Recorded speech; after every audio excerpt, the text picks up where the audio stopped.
So if anybody doesn't know me, I am Sue Reid. My publication is Confidence Matters. I've also got a podcast in the same name. And I write and talk and coach confidence, all aspects of confidence, as you can imagine. And what I try and do is help people to move from self judgment and criticism to self compassion and self belief so they can live a more aligned life. So that's me. What about you, Nicola?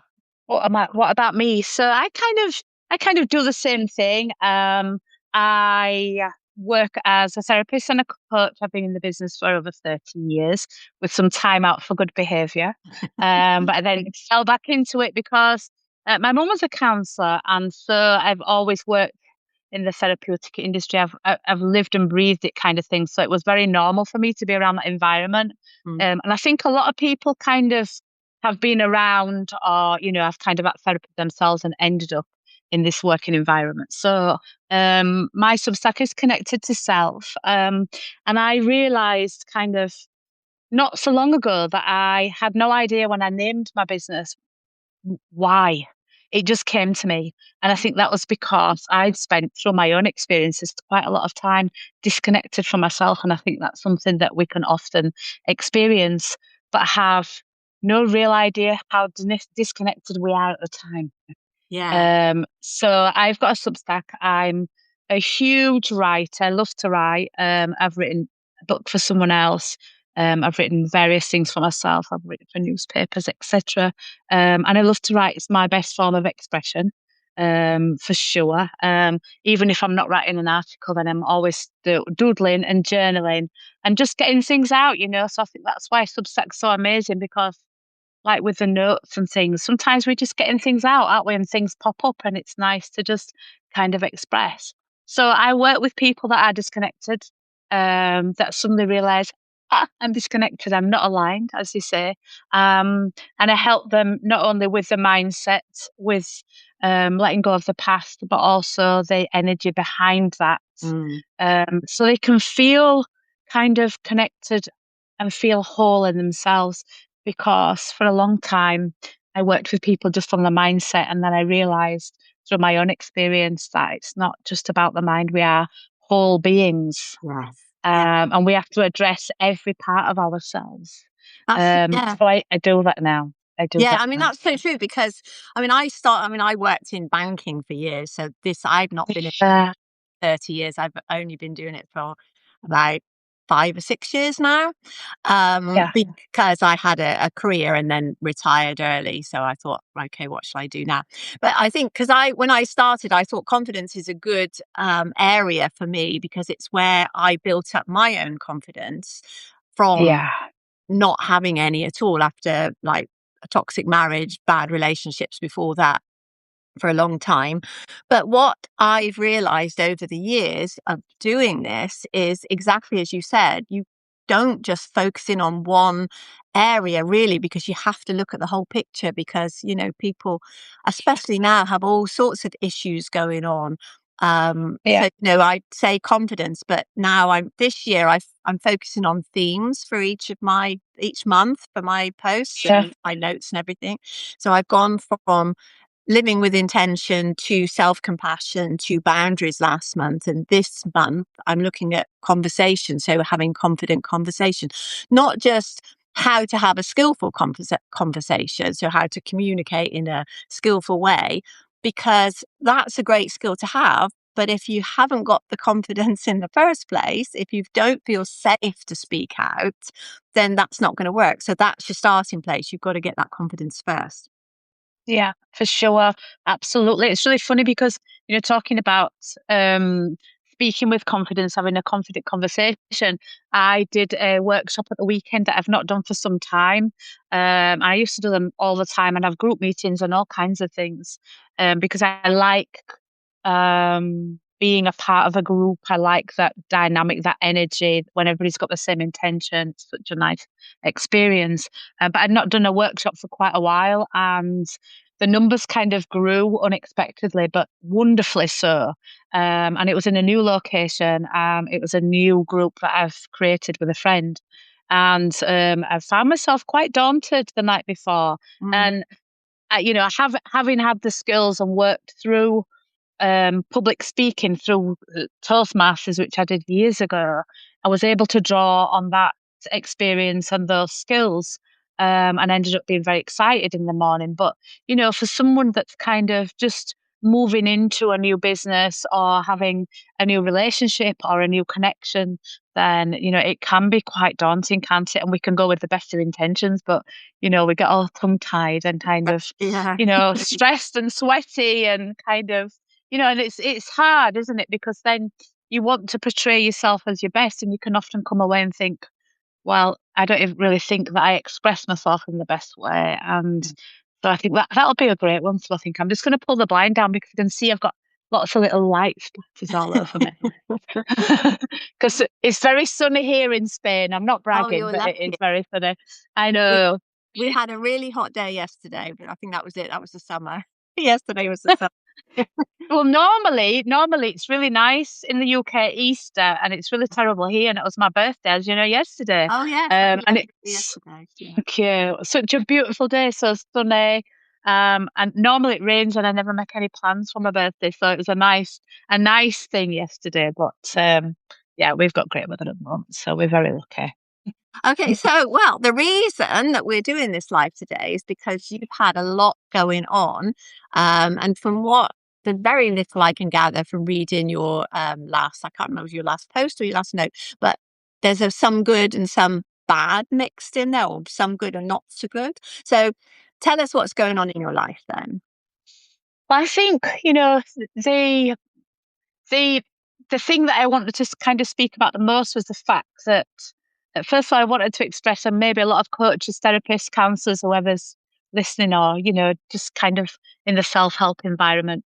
Um, Quite often, when we work with clients as therapists or coaches or counselors, the clients that appear are quite often the ones that carry sometimes a lot of issues or challenges that we may have ourselves, Mm, may need reminding of. yeah. And I don't know whether it's a self-fulfilling prophecy for me, because once I've kind of made that statement, it seems to happen rather a lot.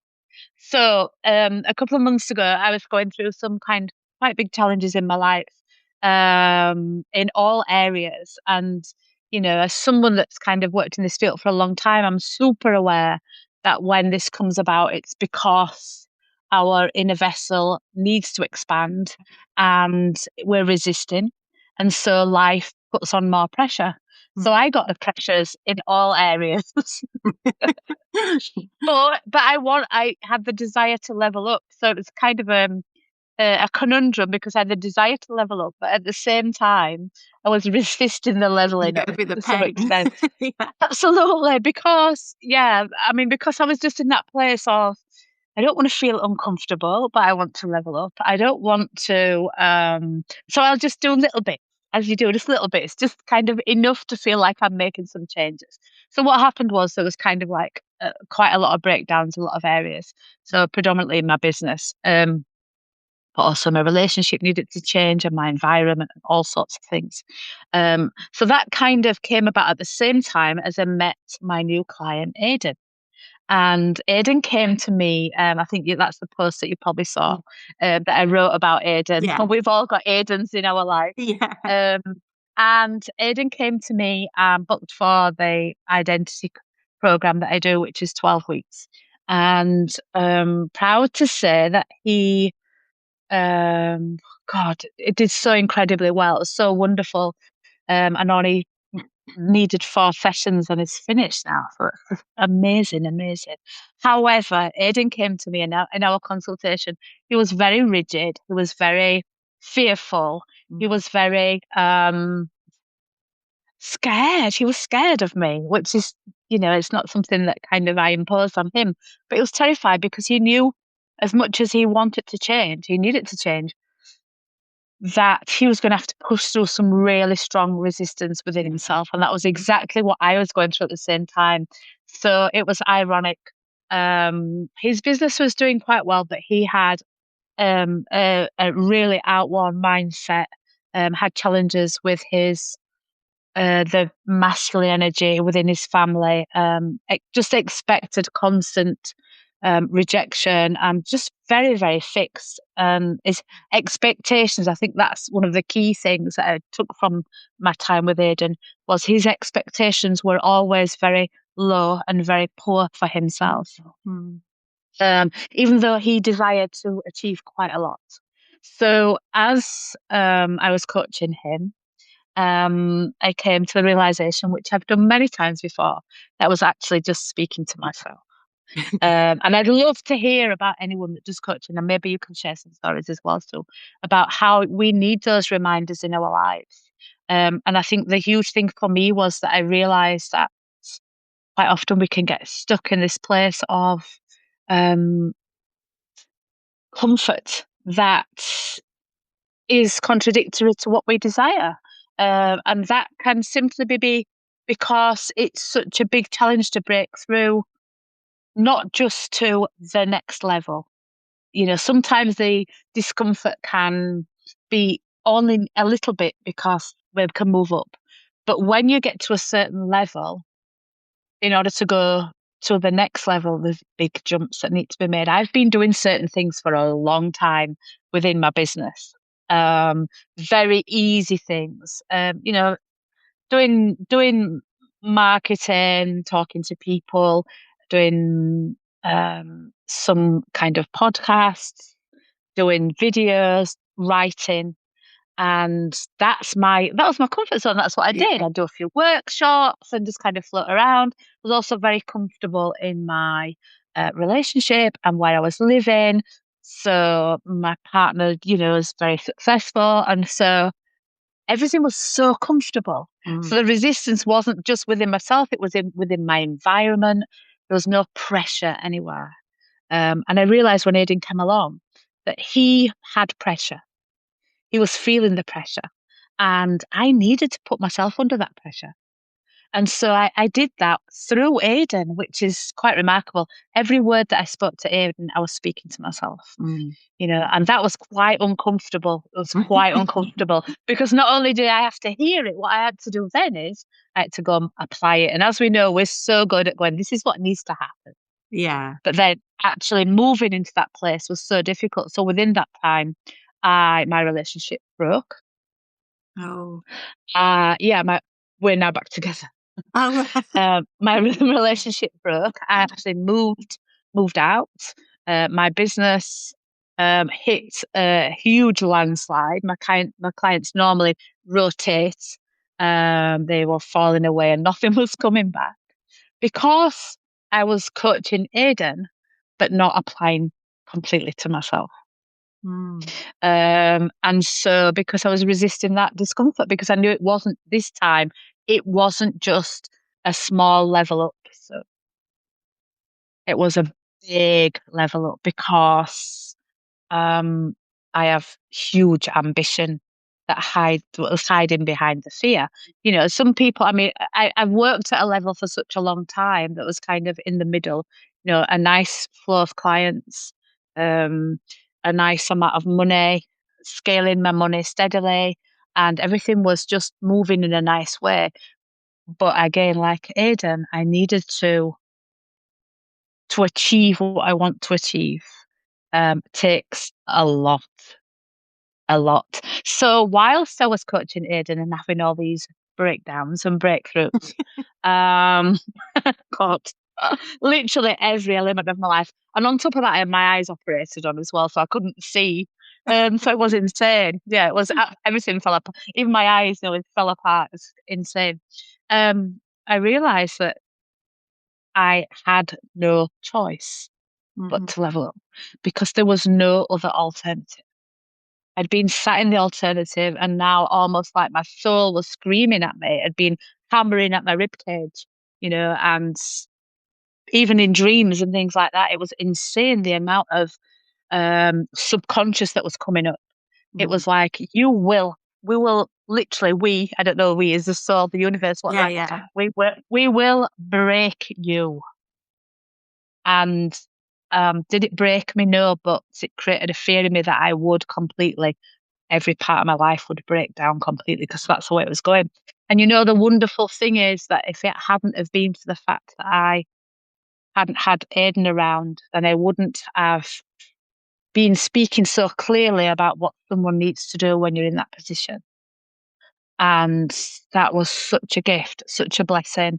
And the fact that he was going away and just moving mountains every week, how could I sit there and speak those words and see that change and not apply it to myself? Mm. Absolutely. It's like I wanted to create a bigger vessel within me, like Aidan did, to be able to overcome these challenges, to be able to break through, to have these expectations of limitless possibilities for ourselves. How could I expand that vessel? There's an easy way. The easy way is to embrace discomfort and do what needs to be done. The hard way, which is what I had to do, is everything will fall apart. Mm. You It break did. it down and then build it back again. Yeah. Absolutely. But there's always an alternative, and there's two choices. You either embrace that discomfort, or if it's your destiny and your soul work, then the universe and your soul will break you and break that vessel itself. Yeah. It's not even a choice. Yeah. Yeah. Yeah. You get so many signs, and then the universe just says, right, or your body, even, I don't know, it just says, Force you. right, I'm going to knock you down now. You're gonna relax. Force you. So I had all these things echoing, I'd had these echoes for a long time. And I think, a big part of it was that there was so many changes that needed to have taken place. Um, I've had a lot of things in my life happen before and just kind of worked through them. But when a client comes and presents a lot of similar characteristics, then it can be seen as two things. It can be seen as a great irritant because you're having to square up and look at yourself very Yeah. clearly. Yeah. Or you actually do the work. So it was interesting because we were doing the work alongside each other. He didn't know. He does know now. Right. Okay. But Yeah. it was very inspiring because most of the people go through the 12-week program, and he just said after 4 weeks, I'm good. And he was so good and made so many changes. And so at the moment, I'm in my transformation and embracing discomfort on a level that I've never done before. But it's super exciting. Am I still a little scared? Yes, I am. I have to say. But then, all it's done is lead me to do more embodiment work. I've started working with Phil and Carolina from Sacred Flow Business. I'm doing their program now, and it's absolutely amazing. Absolutely amazing, and the embodiment part is so, so important when it comes to the transition, creating a bigger vessel for what you want to contain. Because if we stay the same, then that inner vessel inside us can only hold what it's been holding. Yeah. It's a nice visualization, is it, to imagine something inside you, I always imagine like a cylinder that contains everything in there that I currently have. And if you want to expand, then you've got to break open, you've got to Mm. expand that cylinder. And that means the knowledge and the wisdom, and most of all, the application. Yeah. So I'm still transitioning, but things are moving. As I say, I'm now doing workshops again, more things that I love, and retreats, because I love that combination of energy. I actually stopped writing. It's the first time in a long time. I didn't write for 2 months Right. Okay. because the resistance to growth stops creativity. Mm. Yeah. Because I was so preoccupied with keeping things the same to feel safe, that the creativity goes, because you're focused on the control. And as we know, when you're trying to control everything, you can't be creative because there's no flow. Yeah. There's no Yeah. flow. And I think because I think two things. Once you open the door, so you're talking about a canister, I kind of think about a door. Once you open that door and start to pull things out, they all start Yeah, trickling out. It's like they're queuing up to say, right, okay, we're releasing now, are we? I'm gonna come out, and I'm gonna come out. And then it all yeah, starts to fall out. And then once you get on the right path, Yeah. everything slots into place and things start Everything. happening for you. It Yeah. just all comes together and you think, right, yeah, I'm going in the right direction now. But before So it that's wasn't the going thing. It's right. alignment, isn't it? Exactly. Yeah. When it wasn't going right, you were getting the messages, but you were just ignoring them because you wanted to stay comfortable. You didn't want to grow, Yeah. but you have to. Absolutely. Because it was such, because I knew that the next step up was, there's certain mentors that I've been looking at that I've been doing some free stuff with, and a couple of courses that are like, you know, uh, what I want to achieve. Mm, However, very daunting because it was I've sat in the middle for a long time, yeah. and observed and listened to other people that are coaching on a much bigger level. Um, doing the kind of stuff that I need to be doing. And basically, there's no part of me or what my soul basically is that's what I feel will not allow me to stay where I am. Mm. So it's not even there's no choice. Got work to do. You've got work to do. You can't sit back. Yeah. And like you say, once you open the door, then Yeah. once you crack that vessel, then things just start to flow. And we've all lived life without the flow in the controlling free state. Yeah. It's just so damn uncomfortable. I think Yeah. for people like you and I, for coaches, for therapists, for spiritual people as well, this work's not a choice. No, it's what you do. It's what you do. It's funny. I'm really. I love what you said about Aidan only lasting the 4 weeks and then saying I don't need I don't need the other 8 weeks. I'm done now because when I first started coaching my first few clients, I had one who she I can't remember. I think she signed up for 12 weeks. It might even have been 8 weeks. I can't remember now. But anyway, after 3 weeks. I could see that she was fine. I thought, what you've come in for, we've sorted. I don't know what to do next. And so I said to her, look, I think, how do you feel? Because you seem to have got to be, you've got to where Yeah. exactly where you wanted to be. And she said, well, yeah, I feel great. She said, but, do you want to do more sessions? I said, it's not up to me. It's up to you. You tell me what you want to do. So she had a couple more and then she said, right, yeah, no, okay, I'm fine. I'll come back if I need anything else. And then I thought, well, that's great. And then a little while later, I was talking to another young lady and she was telling me that she wasn't sure where she was going with her life and there was like different things she wanted to change and she just wasn't feeling happy.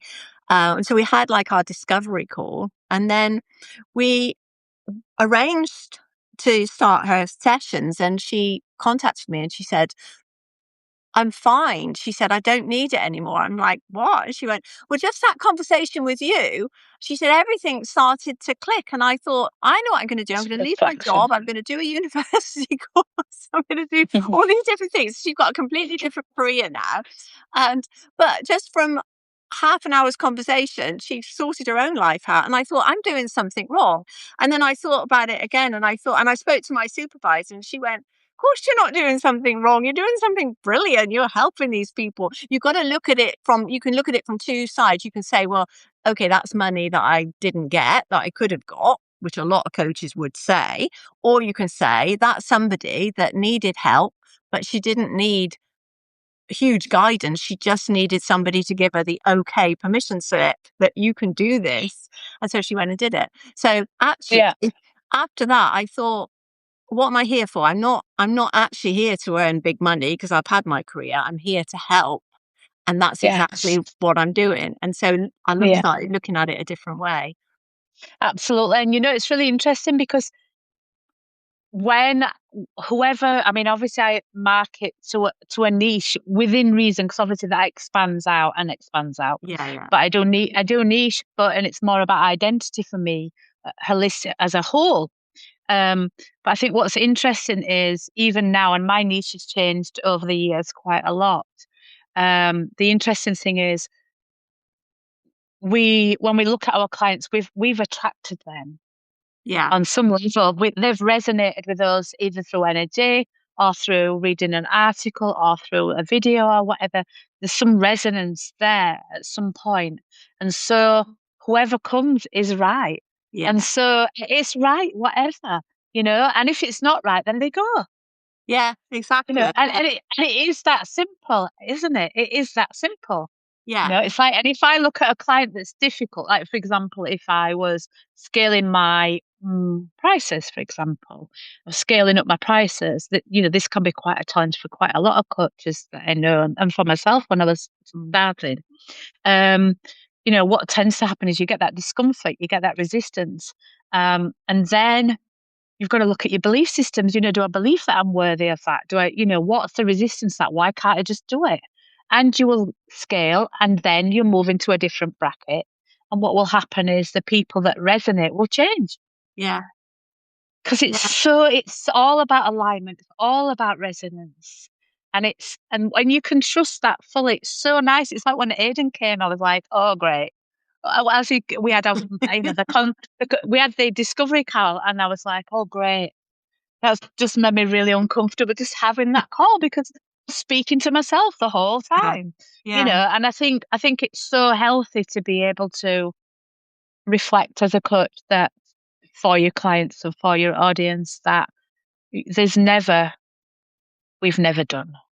We've never done as people, there's always more.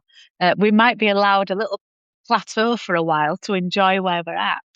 And that was the whole thing about Aidan and I, the fact that we were both too comfortable, and he represented exactly what I needed at that time. Was I ready? No, but I couldn't avoid it because even though if I could have sent him away, but he kept coming back. So every Yeah. time I was coming Yeah. back, I was speaking to myself and then reflecting afterwards, and reminding myself that, you know, I have no choice because I love this work, but leveling up in any part of life is difficult, when it's relationships, whether it's business, whether it's finance, whether it's health. Health is Mm. huge, isn't it? People have a big Yeah. challenge around leveling up in health. Yeah. Um, so I think, the ode to Aiden Yeah. is upon us. The ode to Aiden and embrace being uncomfortable and know that if it won't leave you alone, then it's for you. And if anybody out there at the moment is leveling up on a huge scale, then all I can say is guaranteed if it's calling you, then you've got it in you for sure. Just ride the wave. Yeah. You can't avoid it. Yeah. You can't avoid it. You got to ride it. Stop clenching your teeth. Yeah. Yeah. Yeah. Because you're going to come out the other side and you're going to come out in a better place. You're not going to come out in a worse place if you keep going. Definitely. Absolutely. I think, as well, so, what's interesting is the fact that quite often we don't realize sometimes how comfortable we've become. One of the things that I used to suggest to my clients is always do something uncomfortable. If you can, plan it, even if it's not every week, then it's once a fortnight or something where there's not necessarily any focus on growth, but something that's uncomfortable. I Yeah. remember when I finished my coaching certification, then I decided I wanted to do groups. And so I think we spoke about this before. I've done it on another live. I Mm. decided I was going to go and do groups. So I needed to do, um, I went to Toastmasters to learn how to do public speaking. And on the way there, it was a Saturday morning, I actually went round the roundabout and pulled into place. I was actually sick when I got out of the car, Yeah. physically sick. And that just reflected how much that fear that I had and how comfortable I'd become in my zone. And I actually went in and I was sweating, and literally it was only to observe, so I wasn't even speaking at that. And I remember at the end, there was three of us that were new, and the Toastmaster said, would any of the three visitors like to stand up and do an ad lib 3 minutes? Because they time everything in Toastmasters. Yeah. And I put my hand up and I thought, oh no, I'm going to have to because next week I'm going to have to do it. And I didn't even have anything prepared. And I got up there, there were maybe about 80 people in the room. It's a big group. And I spoke about fear. I spoke about being uncomfortable. I spoke about, where I was currently at. I was very vulnerable and very honest. And it was probably the hardest 3 minutes that I'd Mm. had for quite a while. It's Right. very sweaty and very, but I was so proud of myself when I left that room feeling 10 foot taller than when I did when I'd walked in, you know. So it is worth it, eh? It is worth it. I always, because when I was at school, I would never volunteer for anything. I'd never put my You hand just up. hide at the back. I would just, yeah, just hiding under the desk usually. um, but when I started work, I thought, look, when I made the decision that I was going to build my confidence, I thought, this is the sort of thing Yeah. I've got to do. If somebody asks for a volunteer, I've got to volunteer. If somebody asks a question, I know the answer, I've got to answer. I must not Yep. let anybody else speak before me. So I was always the first one to volunteer. I was always the first one to, if I knew the answer. And sometimes I just say things and they'd be wrong. And I thought, well, that's good too, because yes, you feel like an idiot now, but that's good. That's helpful for your It confidence. is. You've got to almost throw yourself into being feeling, you know, if you feel foolish in some area, you've got to think, embrace almost. I even, you know, one of my clients was speaking to the day and I said, would actually assign yourself the duty of feeling foolish, failing, failing every day, trying something every day, just to get through that until it becomes absolutely normal to fail because failure is as normal as Yeah. success. Yeah. Yeah. Nobody's successful straight away. They're very lucky if they are, and I don't think anybody actually is. It's always years of work. Yeah. Say a quick hello to Valerie, whose book comes out, Very, I think. Valerie, so Valerie. Ashley, I just I saw feel from called behind out. robes. I saw come in and say hello a little while back. So if you're still here, hello. I feel called out, Valerie, because that's the other one is the book. I've wrote books for other people, um, which is insane, isn't it? But that had my book twice. I've done 40,000 words, and actually submitted part of it to a ghostwriter that writes for famous people that I know locally, and he actually came back. It was about 5 years ago. Oh, so I can't tell you. And he actually said to me, it's a really interesting story so far. However, it won't do anything because nobody's interested in someone that isn't in the public eye. That's not, you know, when it comes to an autobiography. Oh, that was just a killer.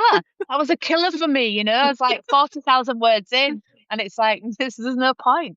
And so if I How throw it did in those that, people get in the public eye then? Like, nobody's well, he interested in you writes. unless you're famous. But how do you get famous?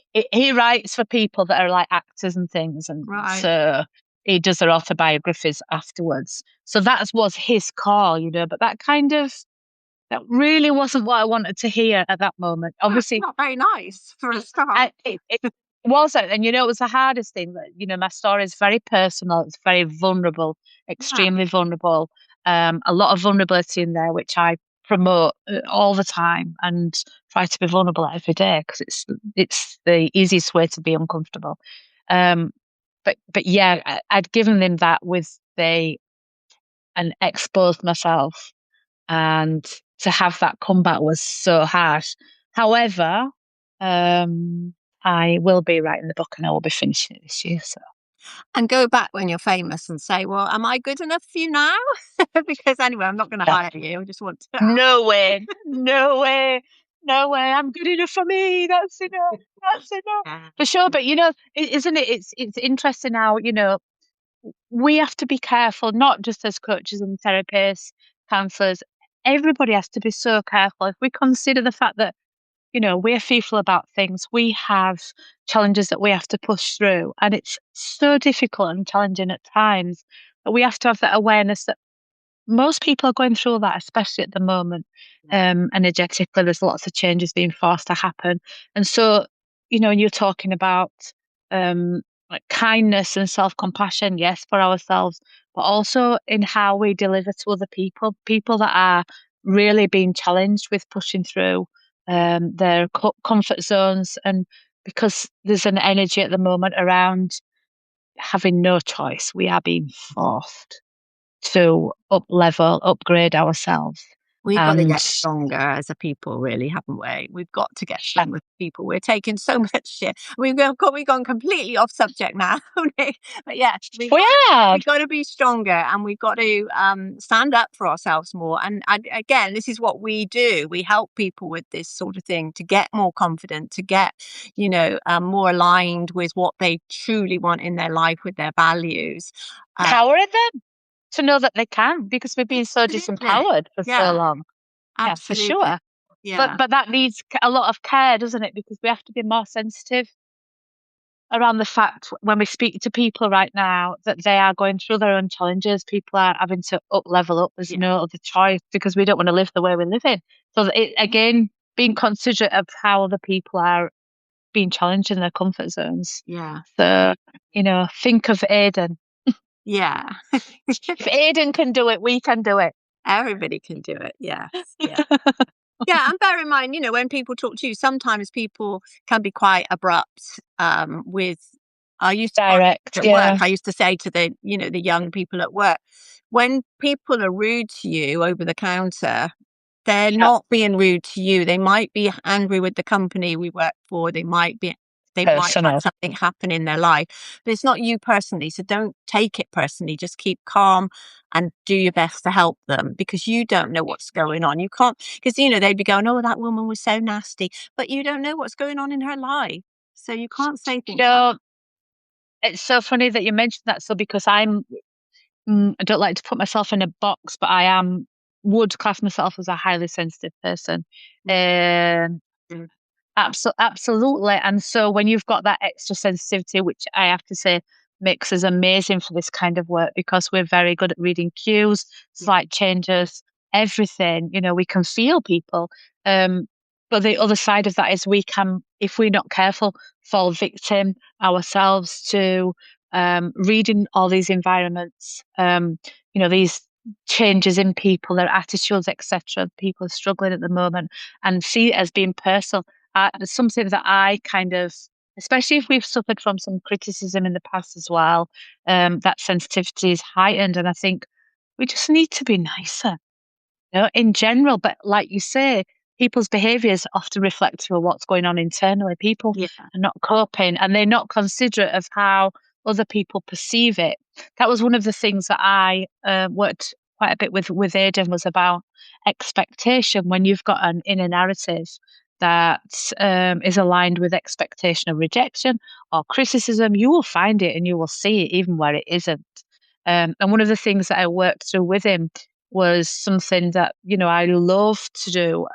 It's very much about manifestation energy, is living from the end. You don't have to live from your current state. If you decide where you want to be, you can actually embody the characteristics of that person, the behavior, the thought, the mindset. The challenging, I would say hardest, the most challenging part of living it from the end is actually embodying the energy, because when you identify with another identity, yes, you can look at how they'd walk, talk, speak, what actions they take, how they'd think. Yet, the hardest part is carrying the energy of that person, because you tend to be still carrying the energy of the old person. yeah, And that's where the embodiment comes in for sure. Having the courage to feel those fears, feel that energy from that past person, because that's where we create from. We create from our energy, yeah, So I think that's why sometimes it's very difficult for some people to make new beliefs stick, yeah, because because they they're have to let carrying the go of old the old energy. belief. Yeah, but the And thing that is, can only be it's done like, through embodiment.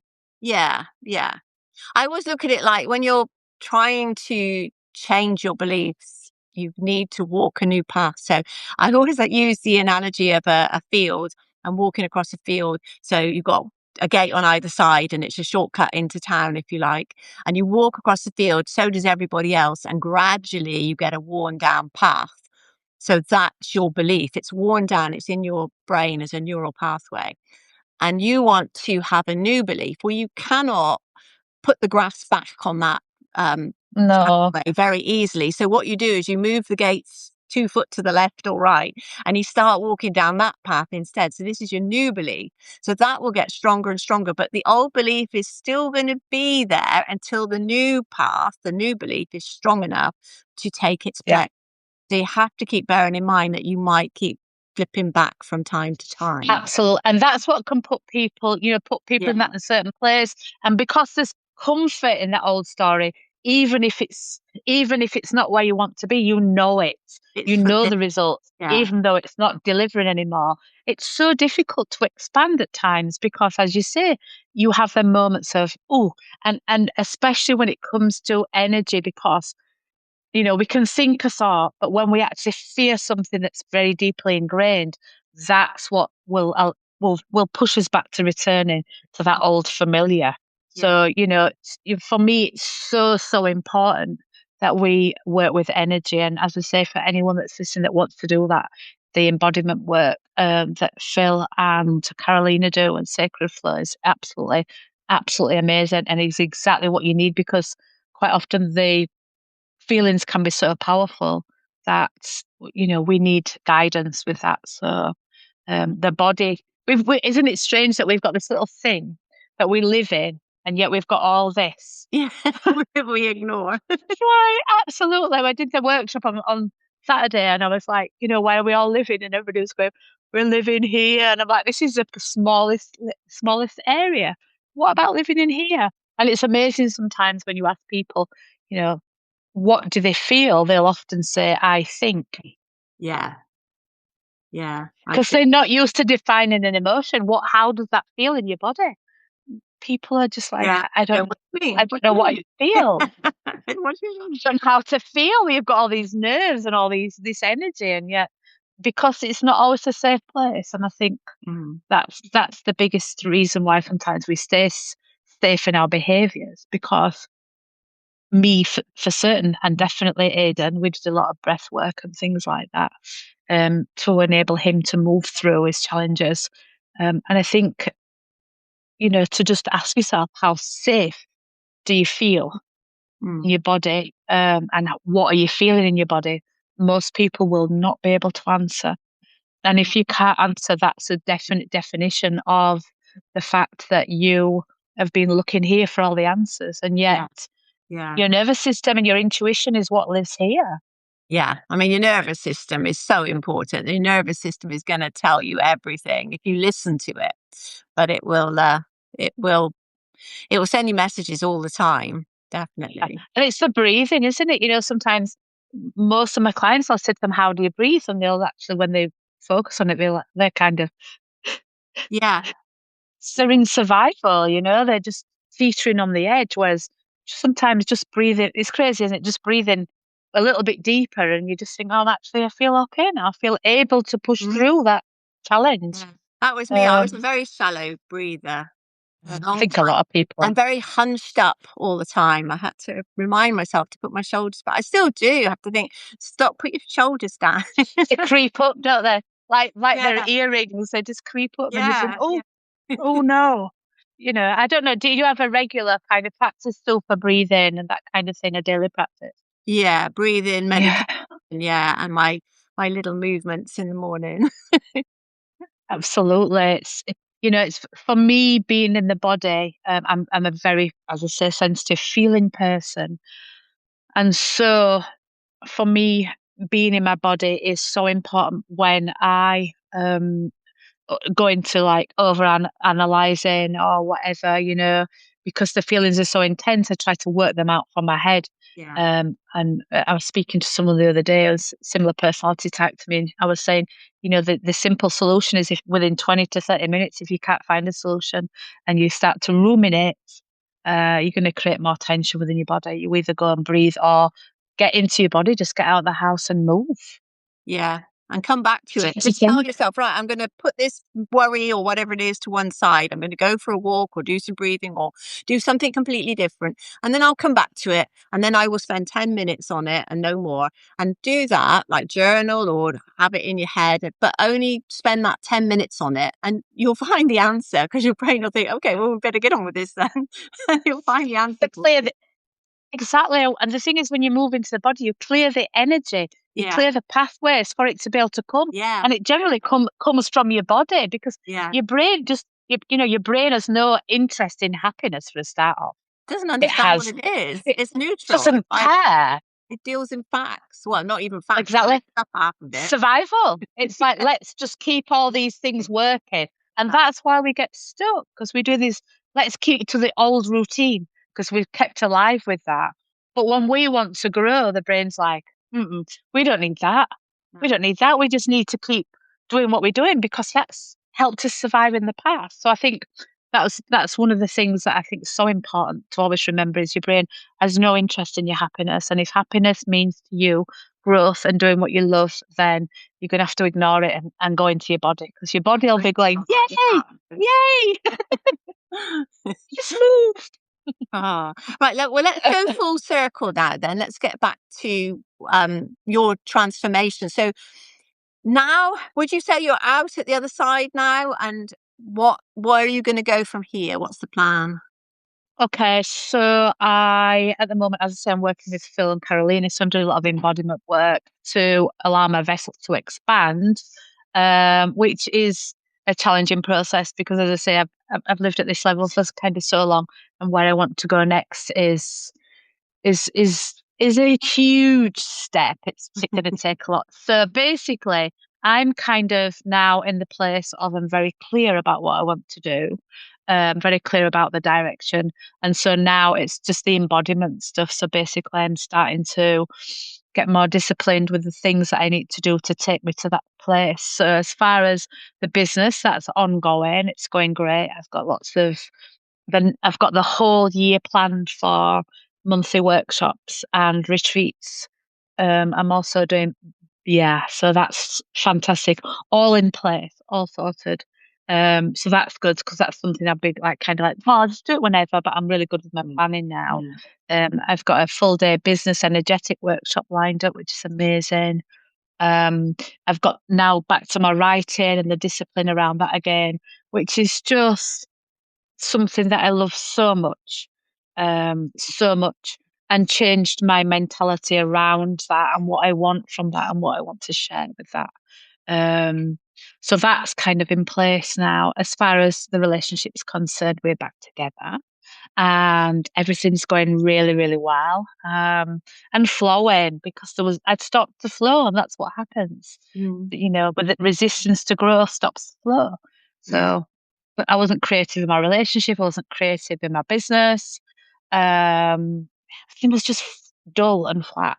So everything's moving forward nicely. I'm getting some new clients moving, um, using some new tools that I've learned myself.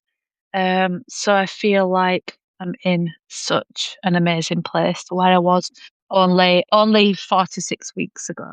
A complete turnaround, just for the sake of opening up and actually, acknowledging that this is not a choice. This has to be done. Brilliant. Yeah, and that you survived this long and you will continue to do so. Of course you will. Yeah. Happily so. Brilliant. Oh, I really, really look forward to seeing where you go from here. Thank you, sir. Thank you. I'm super excited. And you know what's so beautiful is when you open up is that creativity. I do a podcast with my friend Pam, who's also on Substack. She's around creativity, and we often do one every 1 or 2 months. And it's so important to, in order to be creative, to actually allow that flow.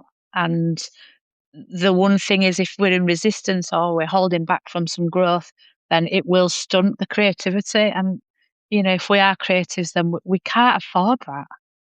We've got a job to do, and it feeds our soul, doesn't it? Yeah. Yeah. Lovely. There's nothing better than sitting and tapping away and just getting an idea and going, oh, I need to write that down now. I Yeah. need to type that. I need to.